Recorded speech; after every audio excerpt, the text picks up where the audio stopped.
विभिन्न प्रकार के पेड़ पौधे, विभिन्न प्रकार के फूल रंग बिरंगे अलग अलग रूप से हमें देखने के लिए मिलते हैं। ठीक इसी प्रकार हम जिस भारत देश के वासी हैं वह भी विविधताओं से भरा हुआ है, किंतु इन सब में अनेकता में एकता का परिचय देते हुए और मानवीय गरिमा को बनाए रखने हेतु हम फॉर डिग्निटी शब्द का प्रयोग करते हैं।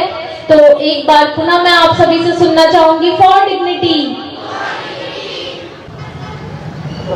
सावित्रीबाई शिक्षा के क्षेत्र में कई विचारों में अग्रणी थी।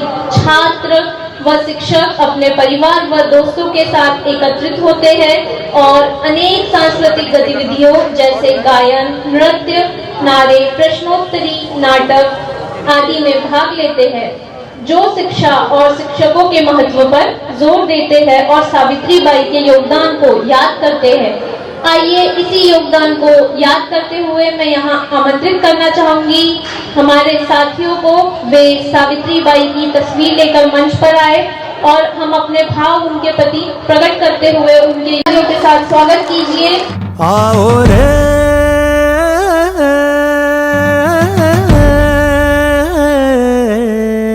आओ रे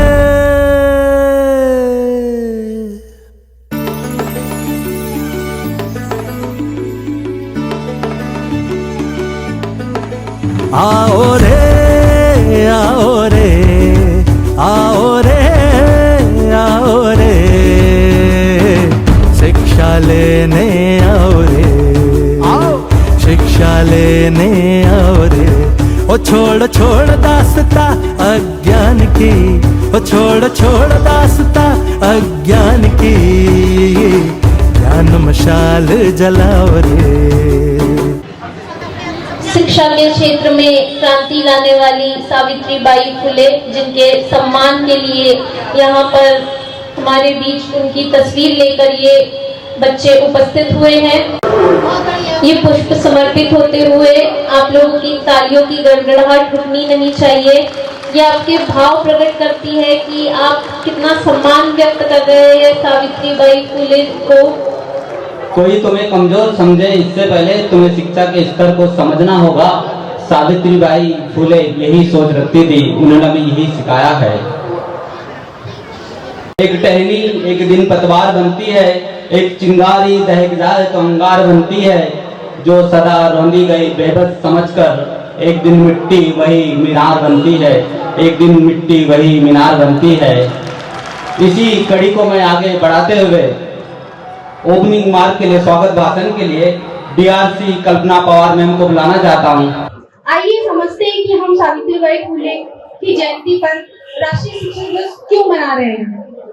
हम सभी जानते हैं कि शिक्षा एक व्यक्ति और पूरे देश के विकास का सबसे महत्वपूर्ण पहलू है और शिक्षण की प्रक्रिया में शिक्षक का महत्वपूर्ण सर्वाधिक योगदान होता है। यह शिक्षक की ही जिम्मेदारी होती है कि वह न केवल बच्चों को शिक्षित करे बल्कि उनमें मानवीय मूल्य को भी जगाए। यही मूल्य किसी व्यक्ति और देश के चरित्र का निर्माण करते हैं। यदि हम सावित्रीबाई फुले के कार्य को देखें तो उनके जन्म दिवस पर राष्ट्रीय शिक्षक दिवस मनाना उचित होगा। इसीलिए आज हम यहाँ राष्ट्रीय शिक्षक दिवस का उत्सव मनाने के लिए इकट्ठा हुए हैं। आज के दिन हम सावित्रीबाई फुले सहित इस देश के सभी शिक्षकों के प्रति कृतज्ञता और आभार व्यक्त करते हैं। आज के दिन हमें यह भी याद करना चाहिए कि इस देश में हजारों वर्षों से शिक्षा के लिए उपलब्ध नहीं थी। केवल मुट्ठी भर विशेषाधिकार प्राप्त वर्ग के लोगों को ही शिक्षा का अधिकार था। अधिकांश लोगों के लिए शिक्षा पर रोक लगा दी गई थी। महिला और वंचित समाज के बहुसंख्यक लोग हजारों साल से शिक्षा से वंचित रह गए थे। इसी स्थिति में सावित्रीबाई फुले और ज्योतिबा फुले वे पहले क्रांतिकारी थे जिन्होंने हमारे देश के लिए बहुसंख्यक लोगों के लिए शिक्षा के दरवाजे खोले। उन्होंने करीब 174 साल पहले यह महान क्रांति की। धन्य सावित्रीबाई जिसने ज्ञान की ज्योत जलाई, धन्य धन्य सावित्रीबाई जिसने ज्ञान की ज्योत जलाई। शिक्षित कर जिसने देश की आधी कौम जगाई। नारी को शिक्षित कर जिसने देश की आधी कौम जगाई। नारी की शिक्षा के हक में जिसने दी आवाज उठाई। नारी की बराबरी की जिसने पहले बात बताई। 3 जनवरी उस सावित्री का जन्मदिन आता है। 3 जनवरी उस सावित्री का जन्मदिन आता है। इस दिन को पूरा भारत शिक्षक दिवस मनाता है। इस दिन को पूरा भारत शिक्षक दिवस मनाता है।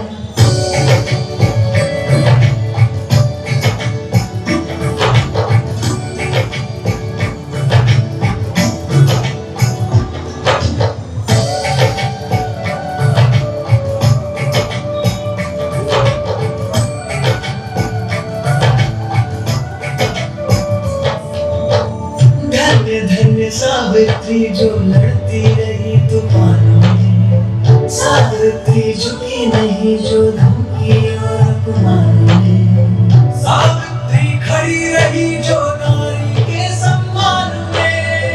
ये दुनिया नतमस्तक है सावित्री की शान में। सावित्री की शान में। शाम का समय सावित्री बाई सूखे हुए कपड़े इकट्ठे कर रही है। आसपास बच्चों के खेलने की आवाजें आ रही। ज्योतिबा फुले साथ ही खड़े होकर कुछ सोच रही। उनके हाव भाव और कपड़ों से पता चलता है कि उन लोगों की शादी कुछ महीने पहले ही हुई। ज्योतिबा की उम्र लगभग 12 साल है और सावित्री 9 साल की। एक बात पूछो सावित्री। हाँ पूछो। क्या तुम पढ़ना जानती हो? क्यों? मिशनरी टीचर ने उस दिन जब तुम्हें बॉक्स में किताब दी थी तो तुम बहुत खुश हुई थी। उस दिन से मैं जब भी तुम्हें देखता हूँ तो तुम उस किताब के पन्ने पलटती रहती हो। अगर तुम पढ़ना जानती हो तो पहले क्यों नहीं बताया?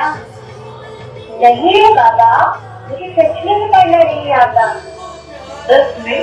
पर जब तुम किताब हाथ में लेकर पढ़ने पलटती हो तो बिल्कुल टीचर मैडम की तरह लगती हो।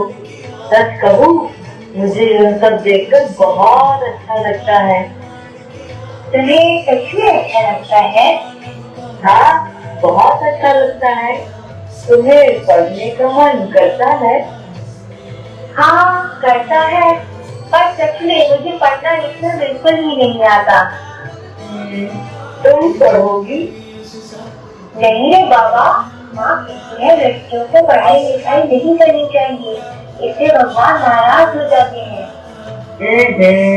नहीं सावित्री, ऐसा कुछ नहीं होता। अगर मैं पढ़ सकता हूँ तो तुम भी पढ़ सकती हो। मेरे पढ़ने से भगवान नाराज नहीं होते तो तुम्हारे पढ़ने से भगवान नाराज नहीं होंगे। तो क्या मैं भी पढ़ सकती हूँ? लेकिन मैं कहाँ पढ़ूंगी और मुझे कौन पढ़ाएगा? तुम यदि पढ़ोगी इसी घर में और तुम्हें मैं पढ़ाऊंगा। सच में? मैं सच में पढ़ूंगी? तब तो मैं बहुत पढ़ूंगी, इतना पढ़ूंगी, इतना। अच्छा तो फिर पढ़ाई शुरू करें? हाँ। आ ई ई अ आ ई ई 1 2 3 4 1 2 3 4 A B C D A E E की पढ़ाई शुरू हो गई। ज्योतिबा ने पूरी लगन से सावित्री को पढ़ाया। विद्यालय में क्या करवाया, टीचर ट्रेनिंग करवाया, शिक्षा के हर पहलू से सावित्री को परिचित कराया। सावित्री ने भी सच्ची निष्ठा के साथ ज्योतिबा का साथ दिया। यह भारतीय इतिहास की पहली घटना थी जिसमें एक बंगाल पुरुष, जिसे भारतीय वर्ण व्यवस्था में शूद्र कहा जाता था, उसने अपनी जीवन संगिनी को शिक्षित किया। यह घटना आने वाले समय में एक नई सामाजिक क्रांति को जन्म देने वाली है। अरे आप आज हमारे घर का हर कोना ज्ञान के प्रकाश से आलोकित है। शिक्षा का यह प्रकाश जो हमारे मन के आंगन को प्रकाशित कर रहा है, मैं चाहता हूँ यह प्रकाश सामाजिक कुरीतियों में जकड़ी हमारी माँ बहनों के अंधकार को दूर करने में सहयोग करे। आज भी हमारी माता बहनें हजारों तरह की यातनाएं सह रही हैं। सामाजिक अत्याचार और क्रूरता के सामने असहाय होकर पशु की तरह जीवन व्यतीत कर रही है। यह सब देखकर बहुत बेचैन हो जाता हूँ पर मेरे मन में भी यही दिल चल रहा है। सामाजिक कुरीतियों के कारण ही हमारी माता और बेटे जानवरों के समान जीवन जी रहे हैं। बाल विधवा करना और सती प्रथा की कुरीतियां स्त्रियों के अस्तित्व को हर पर अपमानित कर रहा है। पर जाति और वर्ण व्यवस्था की कुरीतियों में जैसे समाज में हम मानवीय दैव कैसे काम करें, कौन सी राह बनाए जहाँ हमारी बहनें शोषण, यही बात मुझे जिम्मेदार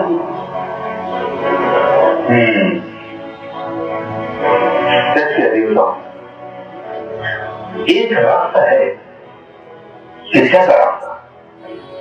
अगर हमारी माता और बच्चों को शिक्षित करें तो वे अपनी थोड़ी मानवीय गरिमा पा सकती है। शोषण की इस कूप से निकलने का एक ही रास्ता है, अपनी माता और बहनों के लिए दोनों मिलकर विद्यालय खोले। बात तो एक ही है, पर इसके लिए हमें जो संसाधन चाहिए वो तो हम कहाँ से लाएंगे? अरे मेरी प्यारी साहू, तुम बस पढ़ने वाले विद्यार्थी को किसी तरह तैयार कर, बाकी सब मैं देख लूंगा। सावित्री हर घर जाकर लोगों को शिक्षा का महत्व समझाती। कुछ लोग सुनते, कुछ अनसुना कर देते, कुछ तो सावित्री को दूर से ही देखकर अपने घर के दरवाजे बंद कर देते। पर सावित्री भी हार नहीं मानी, लोगों से अपनी बेटियों को पढ़ने और विद्यालय भेजने का निवेदन करती रही। और एक दिन ऐसा आया जब कुछ लोग अपनी बेटियों को पढ़ाने और विद्यालय भेजने को तैयार हो गए। अब सावित्री के संघर्ष का दायरा और बढ़ गया। सावित्री इन स्त्रियों को शिक्षित करने के लिए अपने घर के अंदर और बाहर दोनों दुनिया से लड़ रही थी। शिक्षा के प्रकाश से सदियों का रूढ़िवादी अंधकार दूर होने वाला, लेकिन पाखंड और रूढ़ियों में जबना समाज इस बदलाव के लिए तैयार नहीं था। पुरातनवादी असमतावादी मानसिकता के लोगों ने सावित्रीबाई को तरह तरह से सताना शुरू कर दिया। रास्ते में परेशान करता, भद्दी भद्दी गालियां देता, कीचड़ और गोबर फेंकता, पर सावित्री का आत्मबल टूटा नहीं। वह अपने निश्चय को और भी दृढ़ बनाती है। वर्षों पहले जो सपना हमने देखा था आज वो पूरा हो रहा है। हजारों साल से वंचित महिलाओं के लिए शिक्षा का द्वार खोलकर तुमने ज्ञान की जो आलोक जगाई है, उससे जो नया भारत बने। यही तो हम दोनों का सपना है और इस जीवन का उद्देश्य भी। ज्योतिबा, ज्योतिबा, क्या हो पिताजी? यार सब मैं क्या बोल रहा हूँ ज्योतिबा? चाहे इसी दिन के लिए मैंने तुम्हें पढ़ाया लिखाया, लेकिन हुआ क्या पिताजी? अरे पूरे शहर में हल्ला मचा। तुम और सावित्री दोनों मिलकर स्त्री शिक्षा का रोग फैला रहे। क्या तुम्हें मालूम नहीं है कि हमारे धर्म ग्रंथों के अनुसार यह सब पाप है? लेकिन शिक्षा कब से पाप हो गई पिताजी? ज्योतिबा, तुम नहीं समझो, शिक्षा पाप नहीं है, पर स्त्रियों को शिक्षा देना जरूर पाप है। हजारों साल से जो प्रथाएं और रीति रिवाज चले आ रहे हैं, ये तोड़ना भी पाप है, महापाप है। पिताजी, जो रीति रिवाज और परंपराएं समाज में अंधविश्वास और अज्ञान फैलाती हो, मानवीय गरिमा को शर्मसार करती हो, ऐसे रीति रिवाज और परंपराओं को टूटना ही चाहिए। अगर इसे तोड़ना पाप है तो मुझे यह पाप मंजूर है। ज्योतिबा, तुम भयभीत हो सकते हो, पर मैं नहीं। तो इन रीति रिवाजों धार्मिक प्रथाओं को तोड़ेगा, उनके लिए मेरे घर में कौन होगा? निकल जाओ तुम दोनों, या घर तुम दोनों को छोड़ना पड़ेगा। हाँ ठीक है पिताजी। शांति, फैसला हो चुका है। अपना सामान मान लो, क्योंकि सफर बहुत लंबा होने वाला है।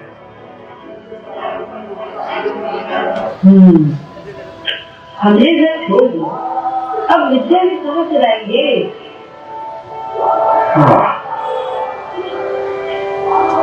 पता नहीं, पर इतना जानता हूँ कि जब नदी पहाड़ से उतरती है तो रास्ते में हजारों रुकावटें आती है, पर वही अपना रास्ता बनाते चलती है। हम भी अब नहीं रुकेंगे। पर हमें अपनी मंजिल तक पहुँचने के लिए एक ठिकाने की जरूरत है ज्योतिबा। हाँ, एक विद्यालय खोल सके। ठीक है, चलो पास ही से उस्मान का घर है, शायद वहीं से किसी नए ठिकाने का पता मिले। अरे सलाम भाईजान, सलाम भाभीजान, अंदर आइए। बाहर क्यों खड़े हैं? फातिमा बहन, उस्मान भाई कहाँ है? सलाम बहन। सलाम भाईजान, सलाम। अरे फातिमा, कुछ चाय पानी की ले आओ, कैसे कुछ खाने को नहीं मिला होगा।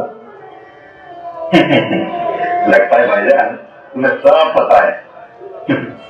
अरे भाई, मुझे ही नहीं, पूरे पूना शहर को पता चल गया है।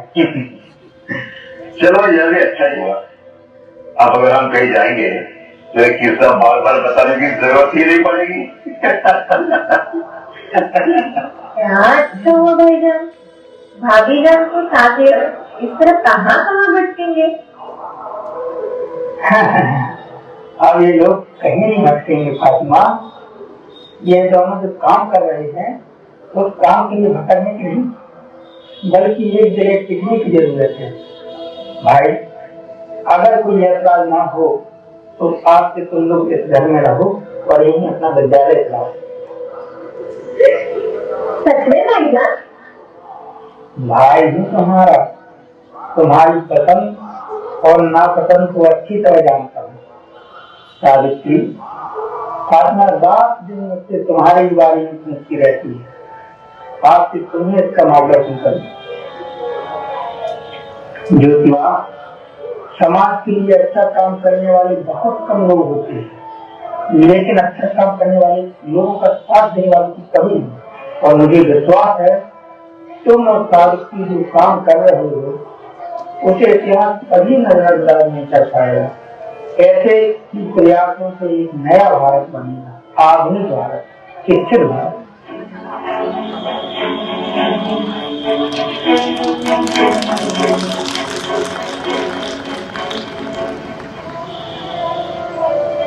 बच्चों, अब सावित्री मैडम आप सभी को एक कविता सुनाएंगी।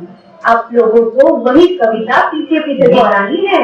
जाओ जाकर पढ़ो लिखो, बनो आत्मनिर्भर। जाओ जाकर पढ़ो लिखो, बनो आत्मनिर्भर। ज्ञान और धन इकट्ठा करो, ज्ञान के बिना सब खो जाता है। ज्ञान और धन इकट्ठा करो, ज्ञान के बिना सब खो जाता है।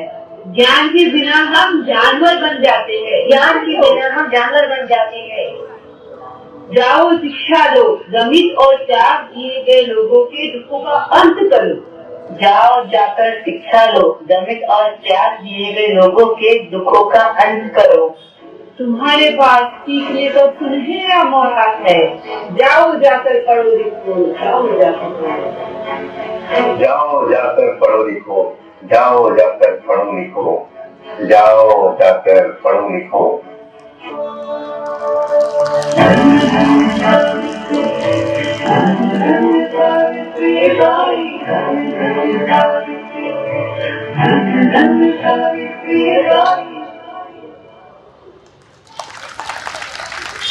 सावित्री बाई फुले का जन्म किस वर्ष में हुआ था? जनवरी 1801।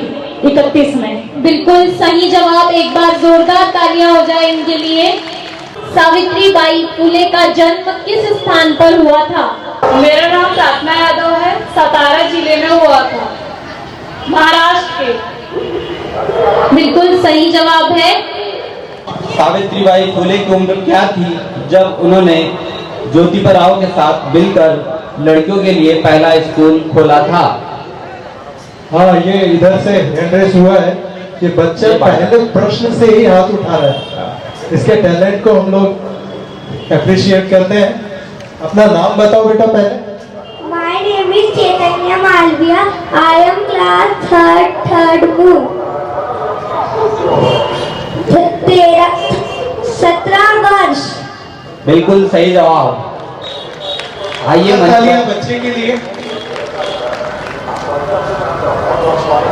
और जोरदार तालियों से उनका अभिनंदन कीजिए।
शिक्षा हमें समान चाहिए।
सभी बड़े स्कूलों में ही कोचिंग का कोई रोल न हो, सभी बड़े स्कूलों में ही कोचिंग का कोई रोल न हो। निर्धनता के कारण अब बच्चों की किस्मत खोल न हो, निर्धनता के कारण अब बच्चों की किस्मत खोल न हो। अवसर पढ़ने लिखने का, अवसर पढ़ने लिखने का सबको एक समान चाहिए। शिक्षा हमें समान चाहिए, शिक्षा हमें समान चाहिए,